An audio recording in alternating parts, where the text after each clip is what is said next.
আসসালামু আলাইকুম viewers, welcome to my channel. তো আজকে আমি আপনাদের সাথে শেয়ার করব পাউরুটি আর দুধ দিয়ে মজার নাস্তা রেসিপি, যা এতটাই নরম আর তুলতুলে মুখে দিলেই মিলিয়ে যাবে। তো যদি ভালো লাগে অবশ্যই একটা লাইক দিয়ে দিবেন। তো প্রথমে চুলায় একটা পাত্র বসিয়ে দিয়েছি আর এখানে আমি দুধ দিয়ে দিচ্ছি খাঁটি গরুর দুধ। এখানে 1.5 কেজি দুধ নিয়ে নিচ্ছি।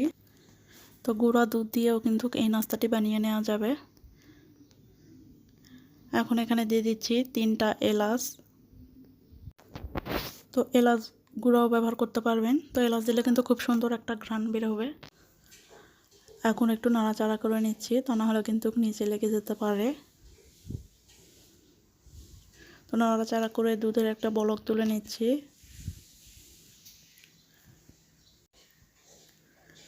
তো দুধের যখন বলক চলে আসবে ওই মুহূর্তে চিনি অ্যাড করে দেব।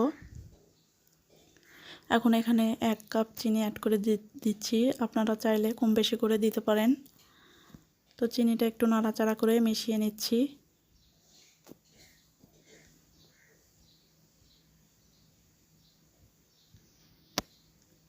তো চিনিটা মিশিয়ে নেওয়া হয়ে গেছে। আবারও দুধে কিন্তু বলক তুলে নেব আর এইভাবে দুধটা আমি আরও 10 মিনিটের মতো জাল দিয়ে নেব।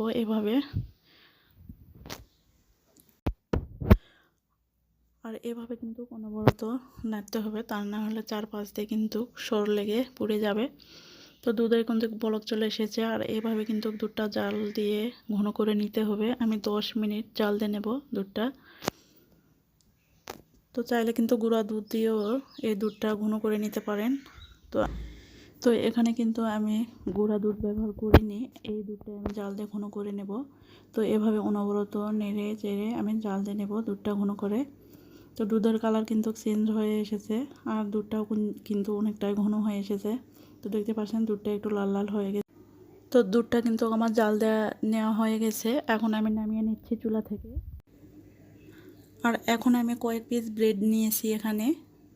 আর ব্রেডের চারপাশে যে লাল অংশটা আছে ওটা আমি ছুরি দিয়ে কেটে বাদ দিয়ে নিচ্ছি।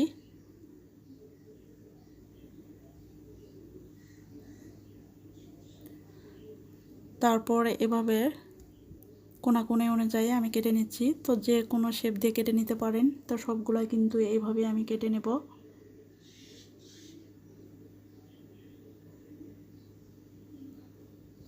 তো যখন কাটা হয়ে যাবে তখন একটা বড় বুলে আমি সবগুলা ব্রেডের পিসগুলো সাজিয়ে নিয়েছি।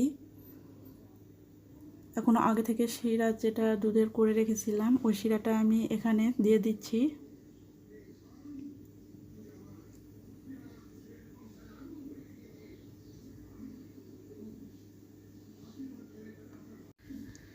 তো দুধের শিরায় কিন্তু চামচ দিয়ে আমি এভাবে ডুবিয়ে দিচ্ছি ব্রেডগুলো। তারপরে এটা আমি 20 মিনিট এভাবে রেখে দেব। তো 20 মিনিট পরেই তো দেখতে পাচ্ছেন নাস্তাটি কতটা নরম আর তুলতুলে হয়েছে আর রসালো হয়েছে। খেতে কিন্তু মাশাআল্লাহ অনেক মজা। তো আজকের এই ভিডিওটি কেমন লাগলো অবশ্যই কমেন্ট করে জানাবেন। ভিডিওটি ভালো লাগলে লাইক, কমেন্ট, শেয়ার এবং সাবস্ক্রাইব করে আমার চ্যানেলের পাশে থাকবেন। আর আজকে এখানেই বিদায় নিচ্ছি। আগামী পর্বে অন্য কোনো রেসিপি নিয়ে দেখা হবে। আল্লাহ হাফেজ।